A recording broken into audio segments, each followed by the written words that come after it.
Hello there, this is Elora, and I'm a prequel trilogy kid. And this is Dave, and I'm an original trilogy kid with a cold. And you're listening to What Does Star Wars Mean to You? The show where we talk to all kinds of fans of the franchise, from industry insiders to indie artists, from obsessive mythologists to mega collectors, all for one goal, to take the hate out of the debate by focusing on one fan at a time to find out what does Star Wars mean to you. Plus, it's just fun to chat Star Wars with a cold. It is, yes. If you guys didn't pick up on Dave's really subtle hint there, he's got a cold today, so we're gonna power through. But if you hear any choking, don't mind him. Yes, yeah. I'll just be in the corner with my Dayquil. Welcome to our Cantina Chatter. Yes. This is where Dave and I deep dive on all of our favorite aspect of our guest interviews, and then we head into the data pad to talk about what's interesting in the world of Star Wars to us this week. Yes. But before we talk about that, I just want to say real quick, if you haven't heard it yet, Elora was on the most recent episode of Hyperspace Heroes. We'll put a link to it in the podcast notes if it's out by the time. Yeah, it'll be out by the time it's already this out. Goes out. Yeah. But did it last Thursday. It was with you and Brown Leader, and is it Brown 1? Brownie 1. Brownie 1. That's it. Interviewed Gio, who is a key costume.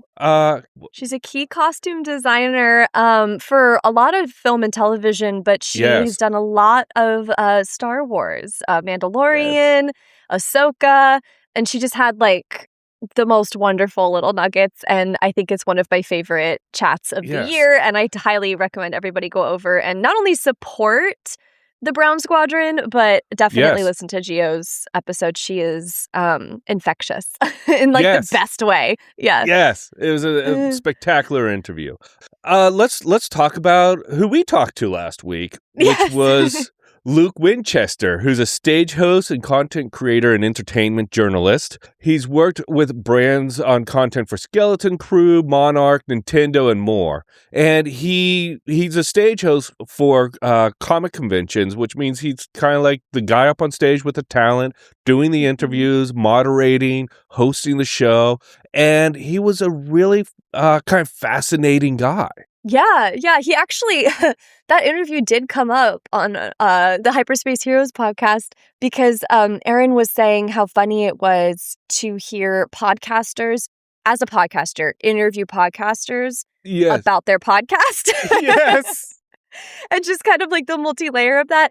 Luke was an absolute delight, and I loved his take on just the industry and the process of interviewing and what that means to him and how he approaches that kind of work. There's a go-gettedness to him that I really admire, that I'm like, if I had an eighth of that, I'd be, not living in a basement in Peoria. But because that's where you live. That's where I live. But he is really, you mentioned his getting prepared for interviews. Yeah. And also his knowledge of social, his ability to understand what the algorithm is and the numbers are, is, if you go to his website and look at his results of all his posts and content, it's really impressive because it's just next level understanding of it. I think I said the words skill and craft an obnoxious amount of times while we were interviewing him because I just kept being blown away. I did. I mean, at least for me, right? You listen to yourself talk and it's cringe. But I was hearing myself keep saying that and I was like, shut up. But that's what it is. Yes.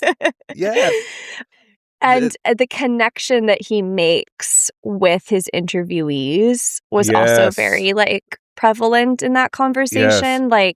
And I think that's a testament to not only his knowledge of the industry and kind of how to build people up, because that is a skill. It is. But also, that work makes genuine connection. When you genuinely show up prepared and excited to talk to somebody about, what it is that they've created, that's actually very genuine. And it gets you really far. And so I think that was like my biggest takeaway from our conversation with Luke, was to just like keep being prepared. Yes. Yeah. I 100%, like, it's taken me 50 years to learn. I hate saying that, but it's taken me 50 years to learn that I am better if I'm prepared. Like, when I was younger, I always thought, oh, I can just show up and do it, and it'll be great. You write the paper the night before, you did the book report without even reading the book. Like, we all were there, but like, actually. But I find myself, when I prepare, I get to a deeper level of whatever it is I want to talk about or interview, and it is just a much better experience for me internally. It's really crazy. And the other thing I just wanted to say real quick is, he seems to have found a second act in life. And I don't want to say later in life, because he's not old. No. But I don't know exactly what he did before, but it seems that he made a change. He went after this kind of comic book. Like, he talked about how he kept his Star Wars fandom to himself, and it was a solo thing until he went to a convention and was like, oh, there's all these people. And then he was like, oh, sounds so crass to say, oh, there's an opportunity here. But there was an interest level for him that he could start something new. And I was really kind of charmed by that idea of just going, hey, here's something that interests me. It's nothing like I've done in the past, and I'm going to attack it. And anyone who does that impresses. Yeah. Well, it's that whole like never too late thing. I love it when I see people like go back to school in like their 50s. Yeah. Just because they like want to explore something else. Like, fuck yeah, you're not dead yet. Do it. Yeah. 100%. What are we afraid of? Yeah. The dark side. Well, always. But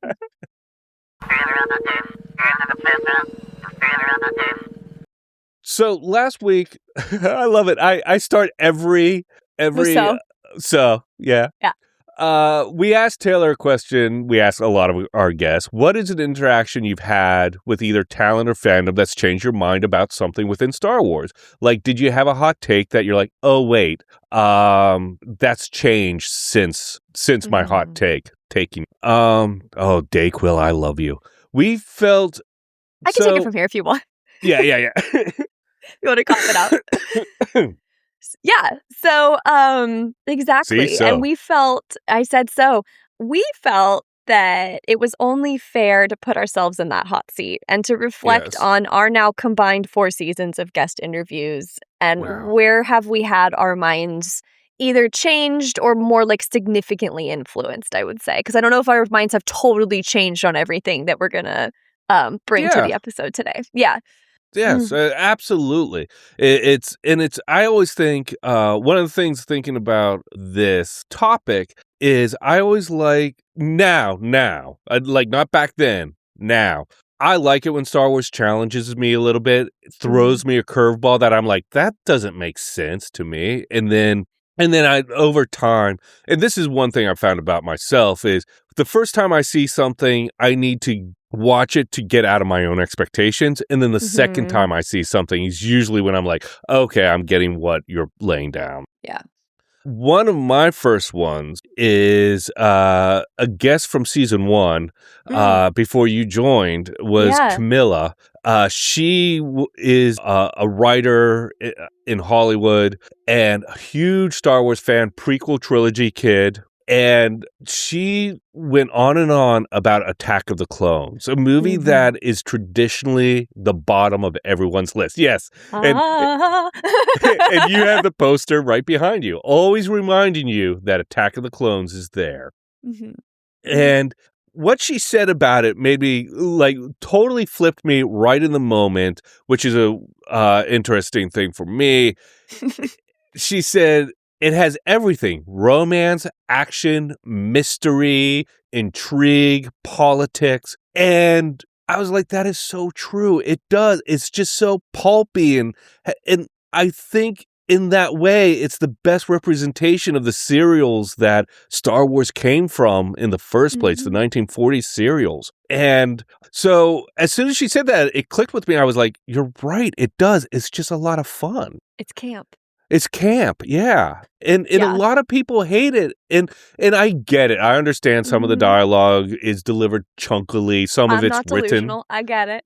Yes. But at the same time, what fun is it? I mean, that is just so much fun to me. It doesn't, on the spectrum from Attack of the Clones to Andor, all of it's Star Wars. And I think Attack of the Clones really represents the fun kind of Return of the Jedi-esque-ness of Star Wars. Yeah.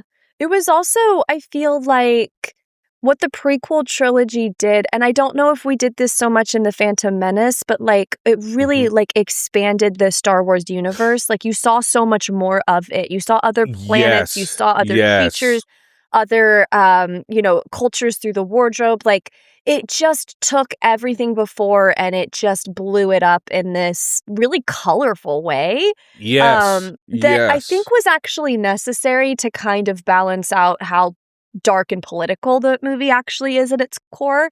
I don't know. We could do an entire episode, and I actually think we have one in the docket for the future. We are going to do an entire episode on it. We could put a pin in that for now. Yes.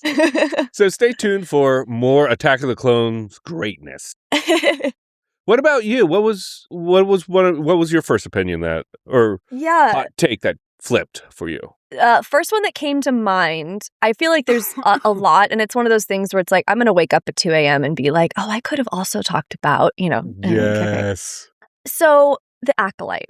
Oh. We have not talked about it a lot on our show. It's because I don't want to speak for you, but I don't feel like either one of us were the biggest Star Wars fan of The Acolyte, and that's okay. Yeah. But we've had several guests either on our show or that, whose content I follow and connect with outside of our show, that all together, I feel like their voices have kind of got me changing my perspective. Vanessa Marshall, Jendaya Gammon, Chelsea Zukowski, who just also announced that she's writing for Star Wars. So congratulations, Chelsea. Yes, amazing. Congratulations. Katrina Dennis. Funny enough, all women, which I thought was fascinating. Oh, yeah. When I kind of started to put my notes together. Because my original takeaways from The Acolyte were I struggled with its slow pacing, for sure. I felt strongly that some of the characters were really criminally underdeveloped. I didn't feel that Osha and May's story was as compelling as the supporting cast, and that felt disappointing. Because they were supposed to be what was like the most interesting piece to the show. And I feel very strongly, and I've talked about it before on our show, that there was not enough story for Quimir. I want an entire Quimir spinoff series. Manny deserved better. Like a lot of thoughts. And so, just between... Sorry, go ahead. I just want to say with Quimir, I feel like he was a bright spot in the show right from the beginning when he was kind of that shopkeeper jester character. Yes. And then turned out to be, spoiler alert, turned out to be a Sith. I think he was a Sith. That's the thing. Like the lore I'm not fully up on. Like, was he a full-on Sith or just a acolyte, I guess? I don't know. Actually, great segue, because that's actually that's the foundation of what's changed my perspective. I've really kind of heard from all these voices, and they're not the only ones, but I just want to give a shout out to our friends who have influenced me. But like, from their perspective, I can appreciate that the show was trying to do something different and very unique. Vanessa talked to us about running a panel at Star Wars Celebration in Japan, where she got to speak with Manny, who plays Quimir, and they really dove into the depth of what makes the dark side characters dark, which is kind of cyclical for me because it does bring it back to I would have loved more about Quimir and had to have explored that more, but I don't know if they got the chance to do it because it was cut off at the knees. Maybe that's where that was headed, and it was because of the fans' strong reaction. They never even got the chance to continue the story. So I respect and feel kind of sad about that. I think that there was opportunity there. Jendaya had this just infectious energy about more is more. Why are we hating on anything Star Wars? Yes. And I think Katrina kind of had that same attitude as well. Like, she talks all the time about, like, they were, like, literally, like, making dinner and, like, waiting for the acolyte to come on. But Chelsea, and I think this goes back to, like, why this has been such a female-driven, like, love for the acolyte, at least in my world, the space witches. Like, this Force religion, different Force religions, her love for the interpretation of, like, what that is in the Star Wars universe. We very much only kind of get the light and the dark side, and then you kind of have this, like, weird amalgamation of the two. Like, that's kind of interesting to play with. So I don't know. I just feel like between the passion and the deep Star Wars lore that I think is missed by not necessarily diving as much into the novelizations and even the legends as some, that I think there were things that we missed and didn't understand its significance. I don't think we were alone. I think it's why audiences had such a strong reaction. And I think a rewatch is in order with that more positive mindset, and just to really pull out, like, what was really good about it. I want to have a more positive relationship with the acolyte. Yes. I totally get that. And I also think it would benefit from more of a straight through rewatch as opposed to week to week. Yeah. I think that really crippled what they were doing with that show. The pacing week to week, the cliffhangers, like the speaking cadence and, like, overall tone is also very slow. Like, what does that play out like in more of as a complete watch? Yeah. So I'll report back, but that's a perception that, like, heavily changed. I used to be, and I'm absolutely not rewatching that. That's not my Star Wars, and that's okay. I need to give that another chance. What's your second revelation? My second revelation, Star Wars. You know, that reminds me, I want to do a bit called Star Wars Confessions, where you just confess your worst Star Wars opinion possible. Like, wouldn't that be funny? You know what would be fun is if we brought in some of our, like, longtime friends of the show. Everybody submit theirs anonymously, and we have to guess whose is who. Oh, that's good. I like it. I like it. Okay.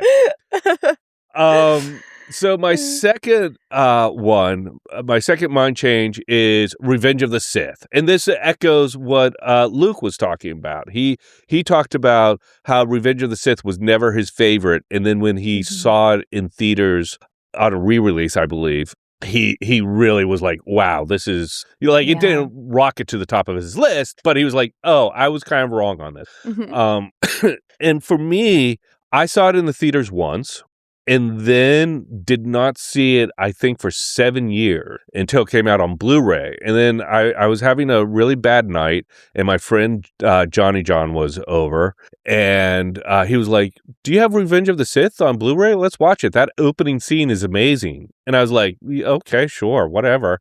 And we put it on. And because of the week I was having, I was like an emotional mess. And it's like 12:30 at night, and we're watching Revenge of the Sith, and it blew me away. Like, the war drums at the top, Obi-Wan and Anakin flying into screen, the reveal of the battle, going in to save Palpatine, everything with Dooku. And one of the big things is, at this time, I just was not a huge prequel fan yet again. Yeah. But I do think I did watch the Clone Wars. I was watching Clone Wars every week. It was almost like being in a bad mood and rediscovering something that's good, that brightens you.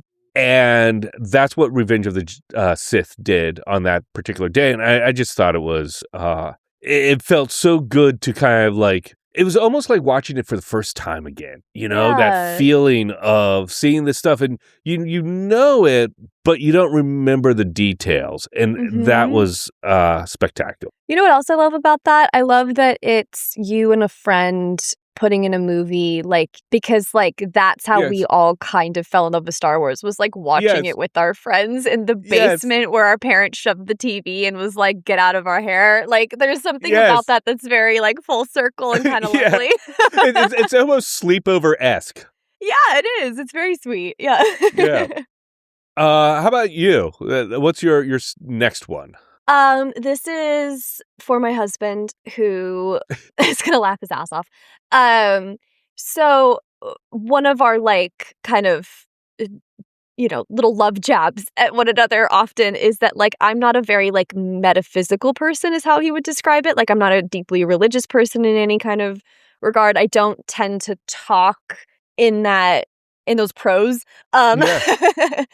And he started listening to the podcast and he was like, "You talk about like religion, faith, like this kind of metaphysical whatever you want to apply to that connects with you through Star Wars weekly. Like what is going on?" And like was kind of teasing me about that. So I thought I'd actually bring that into today's episode, and especially want to give a shout out to Eric Clayton's episode with us, which was episode 99.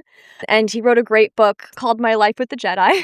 And I went into, I'll be really honest, and I was honest with him too, so this is not like breaking news, but like I went into that episode feeling kind of like apprehensive because I wasn't sure what we were walking into. Like, again, this is not a topic I tend to like explore, but I was just blown away. I love talking to Eric so much. I thought his perspective and his point of view was so unique and wonderful and like uplifting.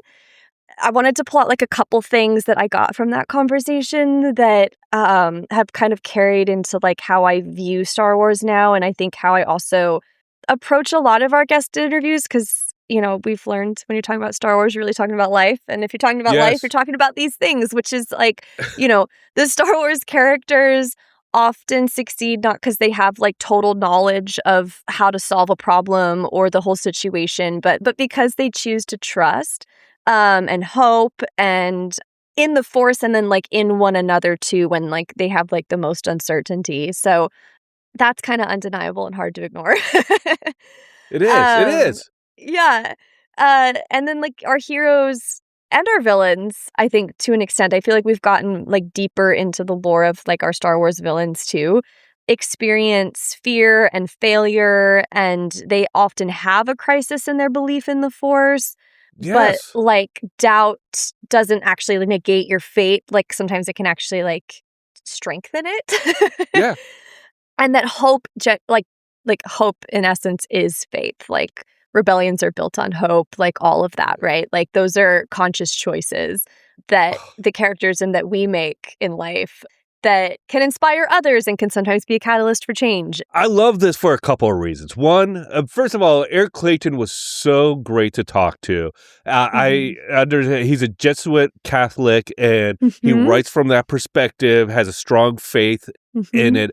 I also love that, like, I feel like all my takes are like kind of your basic Star Wars hot takes in some ways, but this isn't about something within the story of Star Wars. This is about a viewpoint upon it's about a lens of looking through life through Star Wars, I think. Yeah. And like this concept that your husband perceives you as not being metaphysical, but you find your metaphysical self within Star Wars is so kind of amazing to me.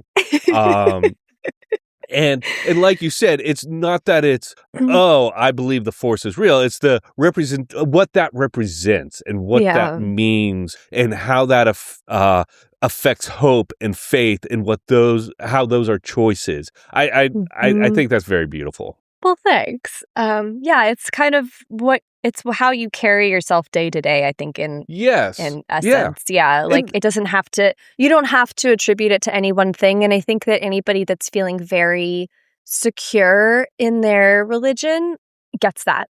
Yes. Yeah, absolutely. And has respect that like it looks different for everybody. Yeah. Yeah. Last but not least, because everything has to be done in threes. Mine is... It's true. With Dave, everything has to be in threes. It's really funny. It does. It's the rule of threes. The Last Jedi for me. Like I saw the movie, and right away a friend of mine was like, "What did you think? What did you think?" And I didn't want... When I walked out of the movie, I was just silent. I was just like pondering it. And I've said this before, I was just like, what did I just see? And did I like it? And I wasn't sure, and I couldn't figure out why. that I had that response, like just a very quiet, thoughtful response. Mm-hmm. And my friend was like, "What did you think?" And I detest saying what I think of a movie to another fan because I don't want my interpretation or thoughts lead into their expectations of what to see. If I say, "Oh, it's great," they'll be like, "Oh, Dave said it was great. I can't wait to see it." Or, "It was terrible. Oh, Dave said it was terrible." And so I don't want to color their opinion. And he was like, "No, tell me what you thought." And I finally said, "I think it's going to be the most divisive Star Wars film ever." Mm-hmm. And in a way, I think I was right. It really was. And after he saw it, he was like, "I loved it." And I was like, "What?"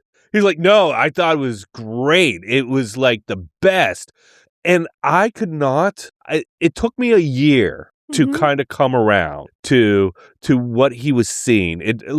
I saw it twice in theaters, I'm sure, and then once it came out on Blu-ray, I watched it again, and it's that third watch where I was like, "Oh, I see what Rian Johnson's doing. I see the way he's challenging us. I see that it goes against fan expectation at every turn." Yeah. And that is really challenging, and I grew to really appreciate it, and I also grew to like what it was saying about Star Wars on a meta level. Yeah.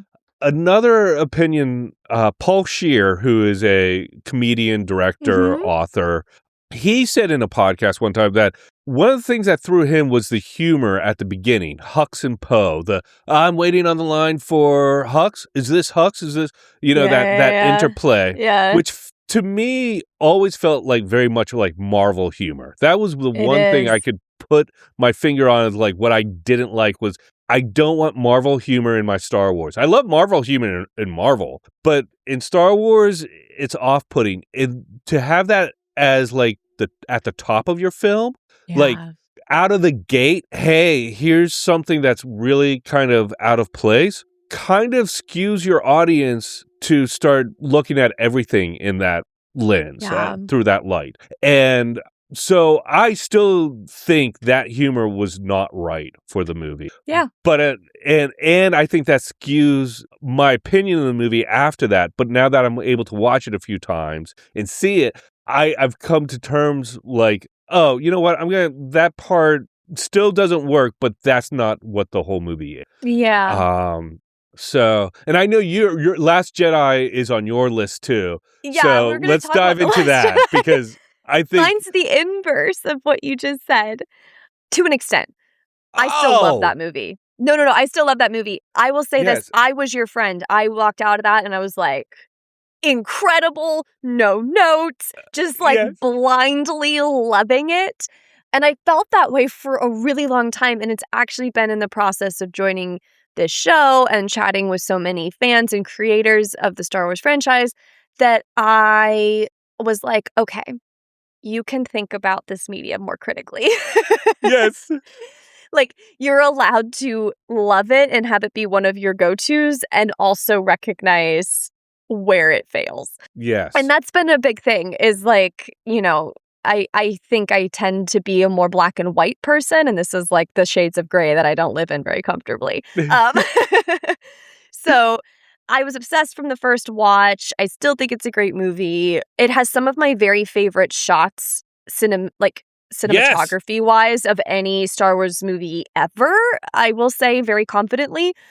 But I have some thoughts on the story that are more critical than I've been in the past. And no, they're not that Luke's character was ruined. I still firmly die on the hill that actually makes a lot of sense what happened to Luke. But yes, I agree.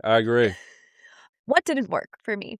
The whole like Finn and Rose storyline in the like kind of gluttonous casino, just that whole thing. The pacing is kind of crazy. It actually is. I noticed the point in the film where I check out slightly now when I like turn it on at home. It's where I like go get a glass of water or something. Yeah. I don't like it because you and I both work in production and film and marketing in various capacities and have throughout our careers. And I was also a film minor in school. And so, like, I don't understand when something is on the screen and it doesn't advance the story in some way. Why is it on my screen? Why am I investing time in it? And so I do struggle with the fact that, like, it didn't materially, like, change anything. That's a bummer. And I also kind of, like, it's my second point, but it plays into that, is like, there was a bit of an erasure of Finn's character in The Last Jedi that I don't think I appreciated as much as I do with, you know, other points of view now influencing me and reminding me that, like, it's not all just the amazing stuff I like in the movie, that, like, there's all this other stuff too. He just gets put into so much more of a side mission character. He's not deeply explored. We open with him in Force Awakens, like, and just this internal struggle, and, like, I don't know, like, him and Poe and Rey were kind of the new trio, and then they weren't. And it just felt really forgotten. I feel bad for the actor too, John Boyega. I don't know. I just, like, I would have liked to have seen more of Finn as rather than just, like, set decoration is where I feel like he kind of, his character ended up at a certain point. Yeah. I totally agree. He was, I always think about sidelined. He was just so sidelined. And it felt, I don't know, it felt intended. It kind of did. I mean, yes, he has, like, the incredible sequence later in Rise of Skywalker where, you know, they take down the control ship and everything. And, you know, he has his hero moment, but it just doesn't feel earned in the same way, because we just, like, missed all this time with him. His arc is completely broken up because, like you said, he starts out as a stormtrooper who resists his training, breaks out of it, may have some power in the Force. Like, they heavily hint at it to the point where it's like, yes, he has power, but they never explore it. And then in the second movie, he's kind of sidelined. He's very much, I feel he's very much a romantic interest in Rey. And if not a romantic interest, he is obsessed with her on some level, because even at the beginning of The Last Jedi, everything he's doing is to get back to Rey.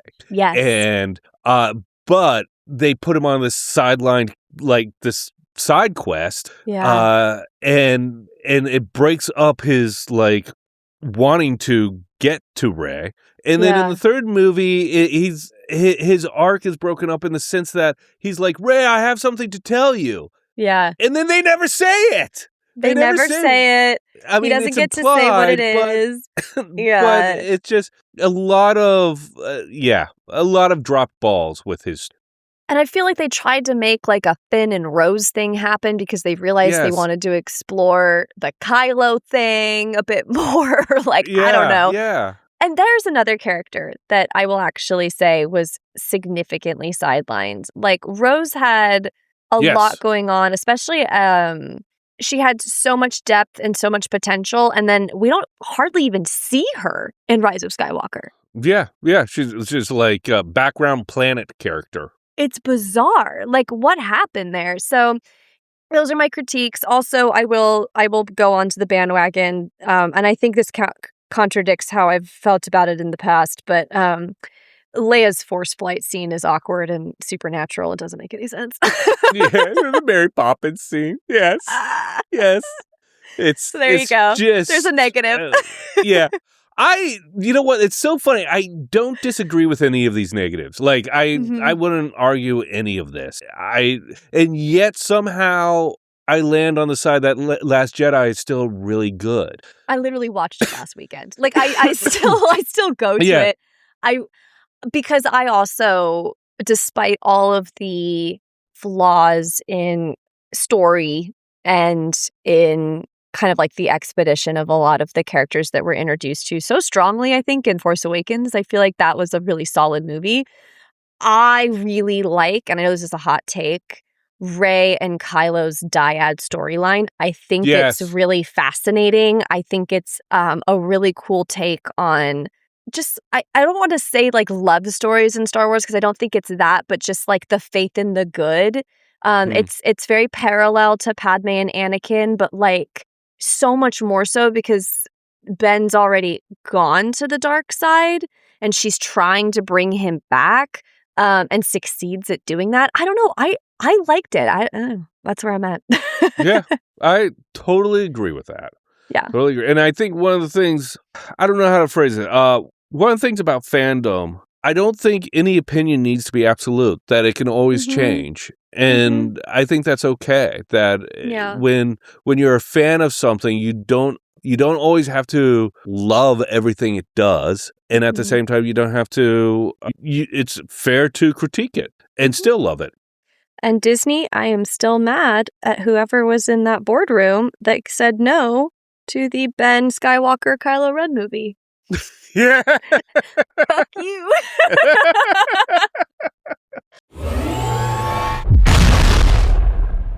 So that's what Star Wars means to us this week. I want to thank Luke Winchester again for sharing his Star Wars story and joining us. Yeah.